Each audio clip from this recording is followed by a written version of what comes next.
I like Crawford. All right. My brother fought Canelo, not me. I like Crawford in this fight, and he gets to stay big. But my brother even told me that was his mistake that he made. He thought going up in weight, I got to get massive, I got to get big to beat Canelo. It made him slower, it made his reflexes slower. Bruh, when Charlo called Canelo a straight up animal in that ring, I felt that in my chest like a car alarm at 3 AM. And he ain't just talking, he's warning us. Like that friend who's been through the haunted house and comes out saying, don't go in there, bro, it's different. You want to get big to try to absorb Canelo punches and all this, but that's not, technically, that's not the Crawford that we're going to see. And then Crawford going up there to fight Canelo at 68, when he's not a 68 pounder, where's the motivation? And yo, don't just watch the video, subscribe it, cause 99.5% you'll ain't subscribing. Charlo basically said fighting Canelo was like trying to punch a brick wall that punches back. And if Bud thinks it's sweet at 168, he might find out real quick that them counters feel like two people hit you at once. The money is good, but I don't expect Terence Crawford to be the Terence Crawford that was knocking out Gamboa, doing all. I don't expect that type of Terence Crawford. And then Charlo threw in that little side jab like, man, Crawford's slick, but slick don't matter if you're slick on the canvas looking up at the lights. Now that's savage. And let's not forget, Charlo already stepped in that fire with Canelo. And man, it was like watching somebody bring a butter knife to a bazooka fight. He walked in the ring like a lion, but by the middle rounds, he looked like he just got told rent went up 30% overnight.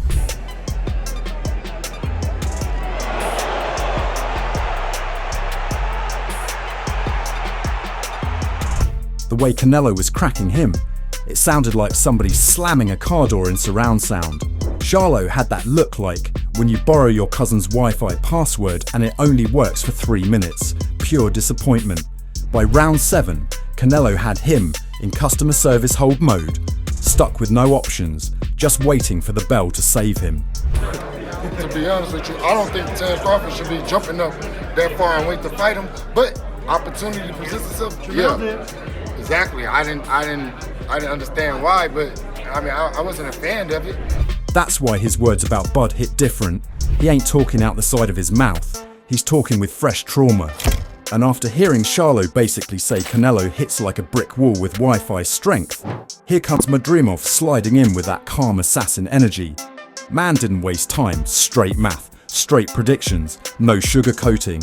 He's like, 12 rounds? That's Crawford. But if somebody's going to sleep, that's Canelo. You know, if 168 pounds, I think it's Canelo. But Canelo better technique because 50-50. If 12 rounds, Crawford win, I think. If knockout, it's Canelo. That's the kind of breakdown your uncle gives at the barbershop, quick, sharp, and makes you rethink your whole bet slip. I like how Madrimov didn't dance around it either. He gave Bud props for being slick, smart, and experienced. But he also reminded us that 168 is Canelo's dinner table, and he don't let nobody eat for free. That's savage honesty right there. He basically said, Crawford can box, but Canelo can erase.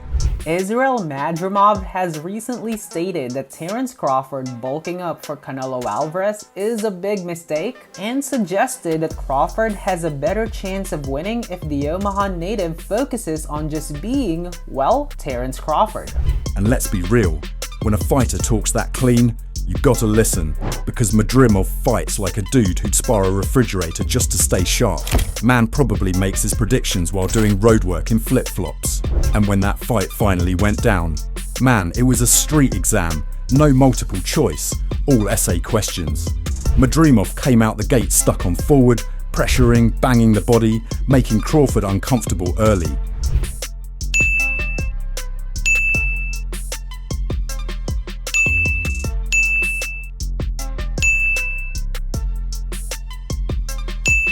The crowd buzzed like, hold up, Bud might actually be in a dogfight tonight. But Crawford ain't built to crumble, he's built to download. By round 4 he was painting Madrimov with that jab. pulling back just enough to make those wild swings miss, then cracking with sharp counters. Madrimov kept throwing like he wanted to break the ring, but Bud slowed him, broke his rhythm, and made him fight at his pace. Terence Crawford moved from 47 to 54 to fight Madrimov. What did he do to Madrimov?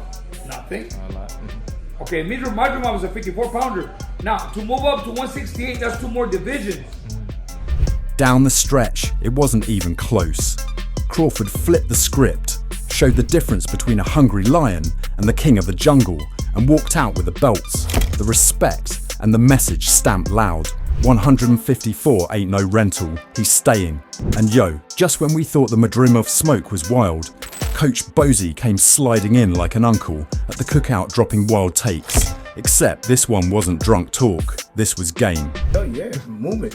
That movement all sets everybody, man.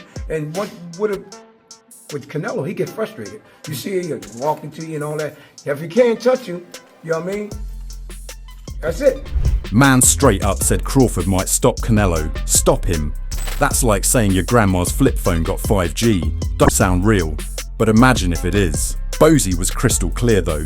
Crawford ain't about to do that skull cardio marathon, where dude ran 12 rounds without even touching Canelo. Nah, Bud's built different. He'll tag you, tie you up, walk you to the middle, jab you again, and keep you mad till you're fighting angry. Terence got a great chance to beat him, man. You know what I mean? Terence can box, Terence can move, Terence can punch. You know what I mean? Terence ain't gonna be doing like Skull. Terence gonna fight you. And the way Bozie explained it, man had me cracking up. He said Crawford's gonna frustrate Canelo, then boom, pop him with them sharp shots like a dude tapping your shoulder in traffic just to cut in line. And don't sleep on what he said about Bud's power. He was like, yeah, Canelo's chin is granite, but granite ain't never been punched by Terence. That line had me weak. Then Bozie doubled down. He's like, everybody goes upstairs on Canelo, nobody digs his body. Even Triple G, the body snatcher, stayed headhunting. But Bud might finally test those ribs like he's checking if the BBQ done. You keep cracking that midsection, Canelo's hand's gonna drop. And once they do, good night, lights out, Uber on the way. He ain't been hit by Terence though. Terence can punch, man. You know what I mean? I know he's been in with some of the great punches and all that, but them punches gotta be placed right. You know what I mean? And Terence placed them punches, man. And yo, just when Bozie had us thinking Bud might barbecue Canelo's ribs, here comes BoMac stomping in like, hold up, let me cook too. Man wasn't ducking no smoke. He basically said if Crawford called Canelo out, it's because he saw something. And you know what? That's facts. You don't aim at a lion unless you spotted a weak spot in that mane. BoMac kept it player though, didn't give away no game plan, but you could hear it in his tone. Bud and his crew already got the blueprint, and they ain't scared of that size gap everybody crying about. Everybody that believes in hardcore boxing fans, they know Crawford can beat Canelo just like they knew Bud was gonna beat Spence. And the way he doubled down, bruh, he said Bud knows he can win, like it ain't even a maybe. That's confidence with seasoning on it. Then he even pulled the Jose Benavidez Jr card. Dude been in there with Crawford and flat out warned everybody. Don't bet against Bud unless you like throwing your money in the fireplace. That's not trash talk, that's a PSA for your wallet. I don't know about y'all, but when the trainer's talking like that, it don't sound like they walking Bud into an ambush. It sound like they walking him into a payday Canelo might regret signing. You just gotta know boxing in order for you to be able to say that. Hey, Terence gonna get in there and do what he needs to do, perform.